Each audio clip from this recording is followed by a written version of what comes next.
You know, in professional wrestling, we've seen countless amazing storylines. But way back when, in a tiny bingo hall in South Philadelphia, one feud aimed for something so much more. This wasn't just about selling tickets, it was about creating a real cultural artifact, a tragedy told in weekly installments that would define a whole generation. Today, we're going to break down the architecture of that very story. And we're going to start with the words of the man right at the center of it all, a brooding, kind of intellectual villain who didn't just want to beat his opponent. No, he wanted to completely dismantle him, psychologically, using the ghosts of their past as his main weapon. To really get this story, you have to come back with me to the mid-1990s. It was a time of this huge cultural shift, a mood that mainstream wrestling, with all its cartoon characters, had totally failed to capture. The entire conflict was built on these two archetypes that were just perfect for the era. On one side, you've got Raven, the disaffected nihilist, basically Gen X angst come to life, and on the other, Tommy Dreamer, this earnest, clean-cut believer. And the cynical ECW audience, oh man, at first they absolutely hated him for it. And this right here, this is the key. While the WWF was giving us, clowns and hog farmers, ECW introduced a character that plugged directly into that cultural mood. Raven didn't look like a wrestler. He looked like he just walked out of a Pearl Jam concert, quoting Edgar Allan Poe and talking in this quiet, menacing voice. He was the villain the 90s were waiting for. What's really wild is that the foundation of this whole feud wasn't a championship belt, it wasn't professional jealousy, it was based on something way deeper, a shared, painful past from summer camp. Raven claimed Dreamer was the popular jock who made his life miserable, the outcast. This made Raven's motivation so personal and, for a lot of people in that crowd, deeply relatable. Okay, so let's dig into how that psychological foundation was used to build this multi-year narrative of suffering, betrayal, and total isolation. This was not just a series of matches. This was a carefully constructed masterpiece. So that first year, man, it was just a systematic dismantling of our hero. Raven shows up and makes Dreamer his one and only target. Then he brings in Beulah McGillicuddy, another ghost from that summer camp, just to torment Dreamer. And to top it all off, Raven even corrupts Dreamer's hardcore ally, Cactus Jack, and turns him to his side. Dreamer was left completely and utterly alone. This moment right here, this was the absolute turning point for Tommy Dreamer's character. Handcuffed, getting brutally beaten with a chair, he just refused to quit. He screamed for more.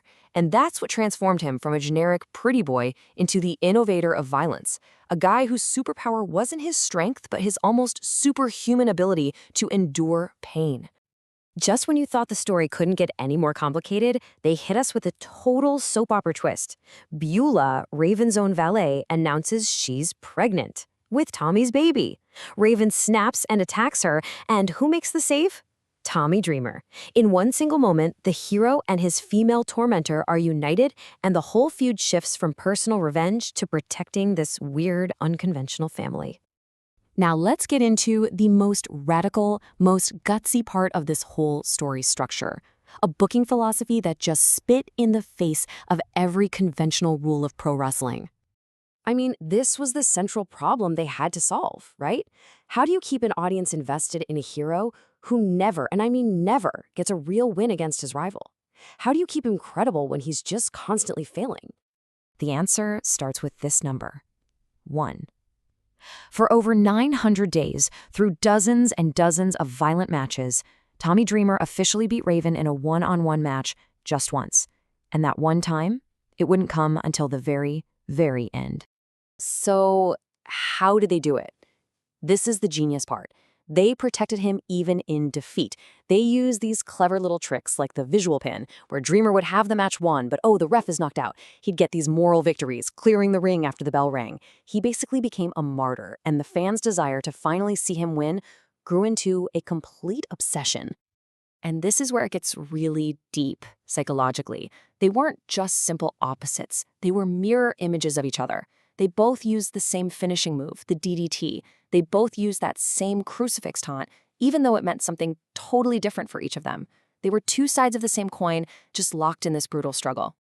So, after 30 long months of failure, of pain, of humiliation, the story finally reached its boiling point, and that line between fiction and reality, it just started to completely dissolve. The stage was set. Everyone in the building knew that Scott Levy, the guy playing Raven, was leaving for another company. So when they announced a loser leaves town match, the stakes were absolutely real. And this led to one of the most emotional climaxes in wrestling history. And yeah, one of its most shocking twists. And then it happened. After 2.5 years, Tommy Dreamer hit the DDT, and the ref's hand hit the mat. 1, 2, 3. The arena absolutely exploded. In the famous words of commentator Joey Styles, his dream has come true. It's the greatest night of his life. It was the perfect payoff. This massive release of tension built over 30 agonizing months.